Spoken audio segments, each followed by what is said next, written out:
Yo, what's up you guys? So today we're talking about street photography. If you've seen any of my other videos, you know that's kind of my bread and butter. But today is my favorite topic. We're going to talk about the knife, or in this case, the lens for street photography that I use. I think it'll help you out because of a couple of points that I want to make for you.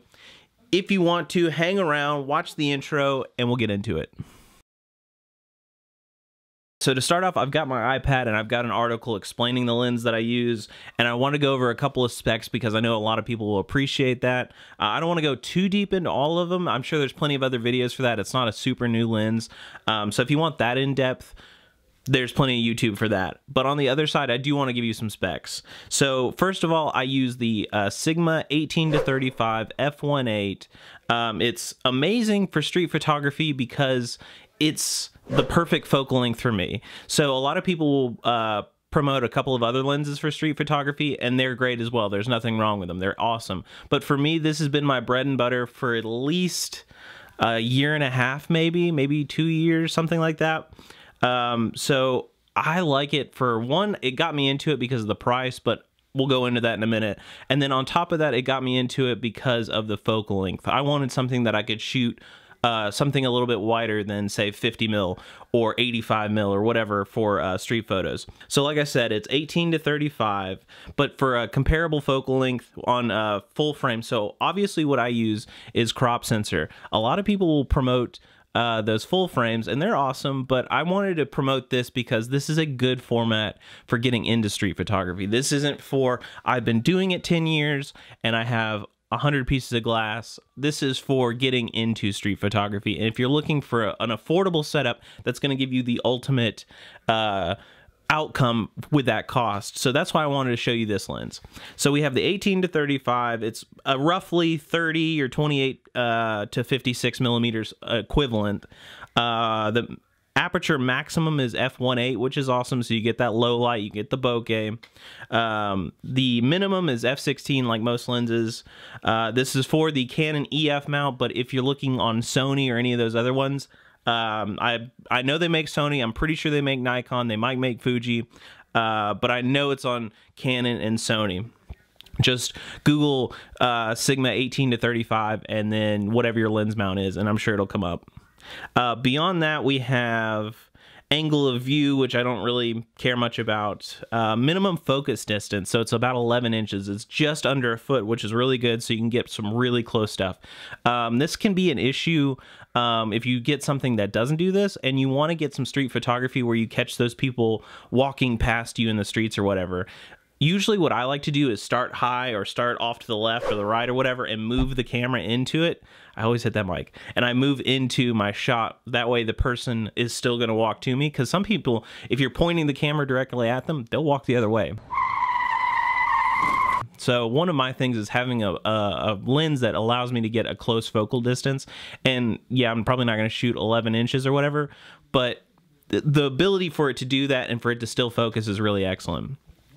So beyond that, we have maximum focus range, or maximum reproduction ratio, maximum magnification, elements. It's not image stabilized, so that can be an issue if you're trying to run video for it. You may want a gimbal. However, like I said, I do street photography. I do photography as my main thing, so it doesn't really affect me. But when I do, I have a DJI gimbal that I run, so if I do video, it doesn't affect me either. But I just want to mention that because it will affect you. If your body isn't image stabilized and your lens isn't stabilized, that might be something that might be a killer for you. Beyond that, we have filter thread, construction weight, blah, blah, blah, blah, blah. Okay, so now that we went through all of that, let me show you the lens itself. So this is the part where everybody wants to see all the plastics and make sure it looks sharp and pretty and all that stuff. Mine is pretty decent. I haven't banged it up too much. I've never dropped it, knock on wood, right? So the plastics look good. This is an art lens, which you can delineate right there with the A. Hopefully you can see that.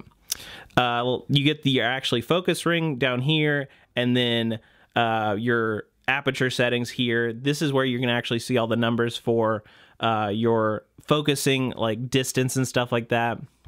So, I mean, it is a lens. It's basically exactly like you're thinking. It does have a pretty decent size element, which is that 72 millimeter. So you get that pretty glass in the front, which everyone loves. You know, this is so good. Beyond that, we have just the simple body. So like I said, what's really interesting about this one, if we're trying to zoom it out, this is at 18 to 35, right? So this is the maximum, or the minimum and the maximum. Watch the body though. So normally you would see this move up and down. It does not. It doesn't have a huge throw because it's pretty limited between where it's going to start and where it's going to go. So that's the actual turn completely. But as far as that goes, it doesn't have a huge throw, which is good. So it's easy to rack focus if you want to do that. If you're going to do a manual focus, autofocus, it's lightning quick. And the most important part, like I said, does not extend the body or extend the lens out. So a lot of the times when we're talking about street photography, the problem that I have is not that image stimulation, my stimmy check. The problem I feel with that extension when you're talking about street photography versus street videography. So like when we're talking about videos and having that extension, if you were trying to get it stabilized or whatever for a gimbal, you'd have to readjust.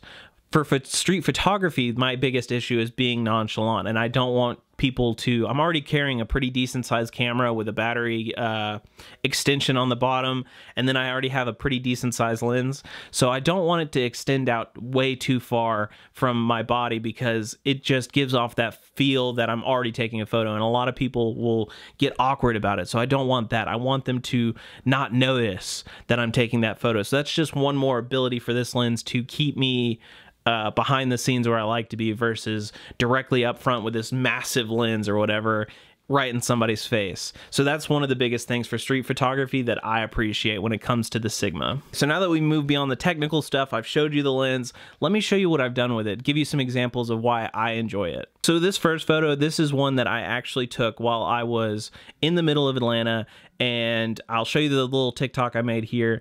And if you're into architecture photography, it's excellent because of how sharp it is. So in this instance, when you're dealing with these glass elements on the building, it's so difficult sometimes to get that sharp, especially when you have like a sun ray beating down on it. But this building came out so great. I also did an obvious little edit to it to make it a little darker, a little more moody, but that's just my little bit of spice. So now if people are your thing and you want to get those street candids like I like getting, let me show you this one of this MARTA train. So it's a very simple shot, but we're just sitting there waiting for the train to move or whatever, and this guy's taking a nap. He's probably gotten off work. He's had a long day.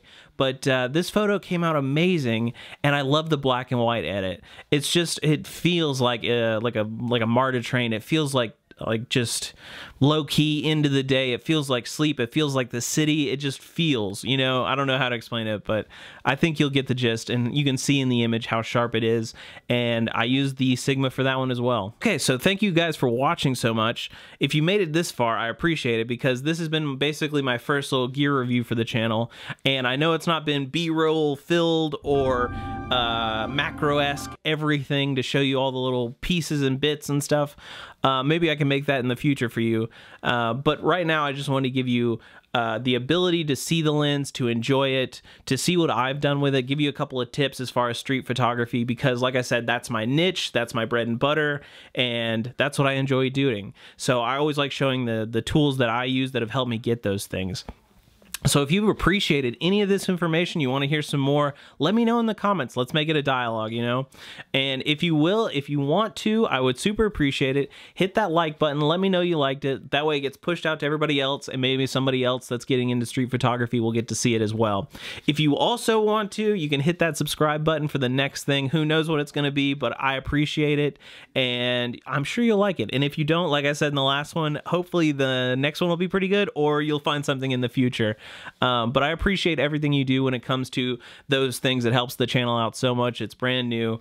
Let me know what you're thinking. Let me know in the comments, all that stuff. I'm going to hit you with the...